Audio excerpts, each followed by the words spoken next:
Hey everybody, my name is Ian O'Byrne. I'm the department editor for Multiliteracies in the Journal of Adolescent and Adult Literacy. We've been putting together a series of columns looking, a series of interviews to go along with the columns that we've been putting out in the journal. The latest column was on hybrid and blended learning. We've been having a lot of discussion with experts in the field to talk about what this all means. And so now it's time for me to bring on my colleague, friend, and co-author, Kristy. Kristy, can you introduce yourself, please? Yes, I'm Kristy Pytash, and I'm an assistant professor in literacy education at Kent State University. So, Kristy, thank you for agreeing to work with me, agreeing to write this with me, and agreeing to sit in on the interview. I'll try and keep the discussion going and the questions coming, and try to make sure that you don't laugh hysterically throughout the interview. So one of the challenges that we have in this is that you and I have spent a lot of time recently researching online, writing online, thinking about hybrid and blended. And part of the challenge is that I've already had a couple interviews with experts in the field that basically say the same thing. That, you know, hybrid and blended is a mixture of online and off, and it has different opportunities, and teachers have to prepare differently. Is there anything they missed? I don't think so. I mean, you had some of the top experts in the field come in and talk, and they really did a nice job. Catherine, Amy, Whitney really talked about, you know, what hybrid and blended learning meant for the classroom and strategies that teachers could use to kind of plan their instruction and engage students in that type of learning. So one of the things that you were talking about ahead of time was that, and I've seen this before with technology, like sometimes teachers think that, you know, technology or pedagogical decisions around technology, there's something that's foisted upon them. It's not a decision that teachers make. And you mentioned before that you might view that teachers feel the same way about hybrid or blended, that really hybrid or blended is about a decision that educators make to make this happen in their classroom to leverage these spaces. I think sometimes that happens. I think that there are teachers who want to think about how to create hybrid and blended learning opportunities in their classroom, and so they look for those opportunities. I also think there are teachers who feel they are supposed to, and they feel like they are almost forced to try to create those opportunities for students, and they're not really sure how. So I think that it's both. I think there are teachers who are really looking for innovative and creative ways to engage their students. I think there are teachers who feel pressure to include technology in the classroom, and so they're not necessarily sure how they should go about doing that or what strategies that they can use. Very cool. So why is this important? Like you and I have been writing about this. We've presented webinars. We have chapters out there. Like, why spend so much time just talking about the changes between online and offline? Well, here, mixing those up. I will put the question back to you. Why did you feel that this topic was important enough to spend time in a column writing about it? I think this is not the way that the format operates. I think that for me, there's a lot of question marks about it. I think that there's a lot of people trying to understand blended and hybrid. I think that when I go in and teach, you know, I'm teaching 2 sections right now of a class, and I go in and I explain to students that this is a hybrid or blended class. Yes, some of the classes on the books here are totally online. Yes, some of the classes are, there's no real like hybrid designation. It's a class or it's an online class. And so I explain that this is a mix between the two and try and explain why I do it. I feel like a lot of my friends and colleagues, you know, and even, you know, people in teacher ed, in K-12, they're trying to figure out how do I bring in hybrid or blended? And there's a lot of discussion about what does it actually mean and what does it look like? I think that there's a lot of people that think that there's like a magic formula or secret sauce or magic blend to make hybrid work or blended work. And there may not be. It might just be an experimentation phase that you go through, because I think that that's the way that education's headed. I think that we need to break down this false dichotomy of online, offline, and just say, okay, we are learning, you know, and hybrid or blended, and these tools provide opportunities to break down walls and let teachers and students learn anywhere they are. So That's is that one of the reasons. now that you give your pre-service teachers or the in-service teachers that you're working with? What's up? Is that the rationale that you give your pre-service or your in-service teachers? Yeah, I think, why hybrid? Why do you feel like they need that online space?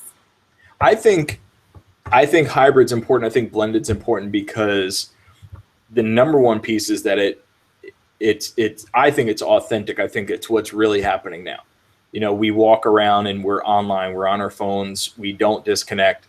And, you know, a lot of us, when we enter the classroom, we expect us to put the device down and learn, I guess, learn in a format that may not be conducive to what the future will hold for these kids. I think what's also nice is that with using digital texts and tools, bringing technology in, and thinking about these hybrid spaces, as an educational psychologist, we can possibly leverage those places, those spaces and places to provide opportunities for our students to think, to debrief, to think a little bit, you know, to think maybe ahead or after the face-to-face class time. You know, I had research with a colleague of mine at UNH, Shane Smith, where we looked at multicultural education and multiliteracies, and we had students thinking and reading about diversity and multiculturalism in the classroom. These are pre-service teacher candidates. We wanted them to read about multicultural ed and think about students that are not like they are. And we thought, well, maybe some of our students won't feel comfortable sitting in a classroom and saying, okay, you know, I am a white male, I might have to teach students that are not like me. So maybe they would have issues sitting face to face in the classroom and talking about their identity. And maybe if we went online and had that as an extension, maybe like a safe zone or like a third space, they would feel a little bit more comfortable. So it's starting to play with those different spaces to see what can they provide for us. What do you do with hybrid? Do you teach in hybrid right now? I teach some of our courses in hybrid. I mean, one of the experiences that I had was facilitating and creating and designing a MOOC with Dr. Rick Ferdig, and Dr. Troy Hicks was one of the facilitators as well. Really, one of the things that we found interesting is that it created opportunities. We brought together teachers, pre-service teachers, and high school students who wanted to be teachers. And it gave us the opportunity to kind of also think about ways that those spaces could be places for professional learning, for students to gain vocational experience. Amy Hutchinson talked about this a little bit in your conversation with her when she talked about learning new disciplines, right? And so it becomes a space where students can do different things, they can enact different identities. And so I think these are all really important ways that we should be thinking about learning in our classrooms. Oh, yeah. So, I mean, right now you're teaching an online class? No. Right now I have mostly face-to-face classes. The one interesting thing I'm doing with I have a junior level class, and we are working with a teacher in San Diego and her students. And so we are developing a unit for her students, and then we are Skyping into her classroom and using various digital tools so that we can engage in online conversations with them, though. Cool. So if you have a face-to-face class, do you include digital text and tools? Do you have hybrid spaces that you add to your face-to-face? Yes. Yes. But you said only some of them. No, well, let me take that back then. All of the courses that I teach have some sort of digital tool, digital space that we use. Some of them are classified as hybrid or online, depending on what my university determines. Oh, yeah. The classification is outdated. But to me, it'd be interesting to work with a colleague and say, you know, I teach 3 hours on Mondays, or I teach Monday, Wednesday, Friday for 50 minutes. When you come into class, that's when we do our thinking and discussion. And when you walk out the door, don't think or discuss about this. Just get your homework done or get your paper done. But make sure that you don't discuss or think about class. Right. If you could leverage tools to do that, I think that you should. I don't know. And so, I mean, I use wikis, I use Google Docs, I use Google Drive, right? All of those various tools. My students, my seniors, actually have to create a professional learning community for themselves. They're about ready to graduate and become teachers, so they have to go find teachers to follow and engage with those people on Twitter. They have to engage in Twitter chats. We both were involved in Walk My World. That was something that my pre-service teachers did in our class. So I definitely make room. I mean, not even make room, but those spaces are very important in my syllabus and my teaching that I do with pre-service teachers. So, I mean, that's a good question. A lot in our field, there's a lot of research that's being conducted in the classroom. You know, looking at kids, thinking about assessments, looking at data of them interacting in the classroom. There is a lot of research that exists in totally online spaces. You know, especially in communications. You know, they look at online interactions. And so what's interesting is that, like with the Walk My World project, you and I and others have been involved in research looking at these middle ground spaces. You know, it's one of the things that really resonates with me is Dan Hickey once said, you know, our students have already been online and they learned online and they interacted, and now they are leaving behind like digital residue. They're leaving behind, you know, like their digital footprint. So we're not really measuring what they're doing. We're measuring what they've already done and they've left. And now we're measuring what they left behind. And so I think that's even more complex as we move to like hybrid, because, you know, the research I conducted with Shane, you know, we see the students in class and then we see what they're doing online. And there's this assumption that they are who they are or who they say they are online. And that's ignoring the fact that they code switch and change identities. But what are some of the challenges and also opportunities? What are the things that you think are interesting as you research in these hybrid spaces, as you research hybrid? Well, so our colleague, Brian Risch, who is also part of Walk My World, we looked at our pre-service teachers, and that was interesting because when we looked at the data that we had collected over the course of that semester, and talked to them both face-to-face and interviews and looked at their tweets through Walk My World, identity came up over and over again in terms of what they felt like they were supposed to, how they felt they were supposed to respond, what they felt like they were supposed to tweet about, and then what actually they did tweet about, and then their classroom experience as well, and what happened over the course of the semester. One of the things I felt that was really interesting is that when my pre-service teachers first started this semester and were first involved in Walk My World, even though they knew it was a global community, they really were tweeting for their classmates.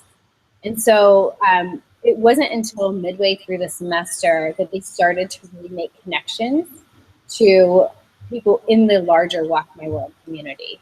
And then what they started to tweet was different. And so that was kind of interesting to see how they progressed over the course of the semester in that online space when they became comfortable in that space as well. It's interesting because I have a good friend of mine that's an instructor in Argentina right now, and she is leading her students 4 or 5 through the Walk My World project right now as we speak. And it's interesting because I relayed to her the story where you were working with your students, and if I would like retweet or favorite a message from one of your students, all of a sudden they were like amazed that, you know, someone retweeted or recognized them, and that I was like this rock star or whatever because I was responding to what they did. Huh? I said careful then, but you know. No, they thought I was really important. Right. So it was interesting how, you know, I relayed to Carolina, like you know, if you start tweeting, if your students start tweeting on the Walk My World hashtag, we will see it. You know, the people that have been involved will see it and they will respond and they will retweet. She's like, are you sure? I'm like, there's a 100% chance that they will get responses from me and others. So that'll really be interesting to them that, you know, here we are in Argentina, there's 4 or 5 of us in this class, and all of a sudden out of the blue, you know, a half dozen random people from around the globe start responding and interacting with us that we don't even know at all. So it'll be interesting to see what happens. And the interesting part about conducting research in these spaces is that they're constantly evolving. You know, it's interesting how we're changing our identity and the way that we approach them. So last question for you. So what effect does this have, or hybrid, or these different spaces and places have on presenting? You know, I mean, you and I have, just for this hybrid column, You know, you and I wrote a chapter together. We presented the chapter in a webinar. We wrote a column together on the same sort of ideas. We put this, you know, interview, whatever we're going to call this thing right here, together and out there. You and I have presented the same sort of materials at, you know, LRA and at face-to-face presentations. What affordances do we have when we move to these spaces? It's interesting. I feel like I've been asked more this year to present in online conferences, which is interesting. I think that there's been a shift to present in online spaces. And I think I would almost ask you the same question. So in terms of you have a very active blog, you are doing webinars. So why do you think it's important that your research be open and that people have access to it? It's not fair. It's not how the format operates. I think I want to share my materials because I want to make a difference. I want to make a difference in classrooms. I felt like when I was teaching, you know, my 8th grade students or my high school students, I was making a difference in their lives, but I recognized that there was big problems in education. I also was interested in literacy and technology. And then as I started researching and I got involved with Don and the new Lit Lab, I realized that we needed a lot more research and work in literacy and technology in education. I think that the reason I blog about everything is that I'm mucking about and trying to figure things out on my own. And as I'm doing that, I'm trying to present what I find and what I think openly online. So a lot of times my blog posts and a lot of my work is me trying to think through things and make it accessible and presentable to others so that they can come back later and possibly learn from my foibles, fumblings, and mistakes. You know, so when I was learning about badges, I was blogging about it all the time. I was putting materials openly online. One, as a way, as you know from writing, that, you know, writing helps you think through your ideas and make sense of your ideas. So that was one part. But then also, if it helps other people, great. So I think that, one, it's an opportunity to help others out. I think that through technology, we can empower individuals. We can right numerous wrongs if we use it effectively. So why should my ideas exist in a silo, locked up? You know, out of all the stuff I've shared, I might have one good idea. And if that one good idea makes it out and helps others, great. In terms of the hybrid, I like to play and experiment. Like I said, I'm trying to build and break things online. I don't have, it's probably a bad habit to have, but I don't have a general fear of playing with this stuff. You know, I walk into classes and I'll do a Google Hangout on air from my classroom and sort of broadcast out to YouTube what's happening. You know, and my thinking is that a student later might want to go back and, you know, re-listen to or relearn or rewatch, you know, a part of that lecture and see what they missed. If that helps out, great. If it provides guidance for others and they want to try it out themselves, then that's awesome. But I think we're still trying to figure it out. I was laughing with you. I'm busy finishing/failing a YouTube class from Google. I'm trying to ramp up my use of YouTube and figure out ways I can do a better job. I think that people would probably look at me and say I do a very good job with YouTube, and now I realize that I'm horrible at it. So my thinking is that just the same way that I research badges, I might start researching and mucking about with my YouTube channel and use of YouTube and just post about that to help others out. So, but that's what I do, or at least what I think I'm doing. I don't know. What other questions? That's all. So once again, this is a column that we put together on hybrid and blended learning. We're trying to provide guidance. And I think a lot of this is probably we're just trying to think it through ourselves and provide guidance for colleagues and for educators to think about what we can do in these spaces. It's been a lot of fun putting the column together, but also interviewing experts to see what they think. I learned a lot in the process, and we wrote a column and a chapter, and we conducted a webinar. I've been learning a lot about the permutations of these spaces and figure out what they mean and what they could mean. So Kristy, you want to tell people where they can get in touch with you on the internets, where we can find your blog, what other materials you have online that people can use to get in touch with you? Sure. So on Twitter, I am at @kpytash, and I have literacyspaces.com, which is my website and sometimes a blog. Very cool. So once again, we invite people to reach out and respond to us, have your own blog posts, think about what these spaces mean for you, have video responses, have blog posts. Let us know what you think and why you think it. And with that, we'll close it out.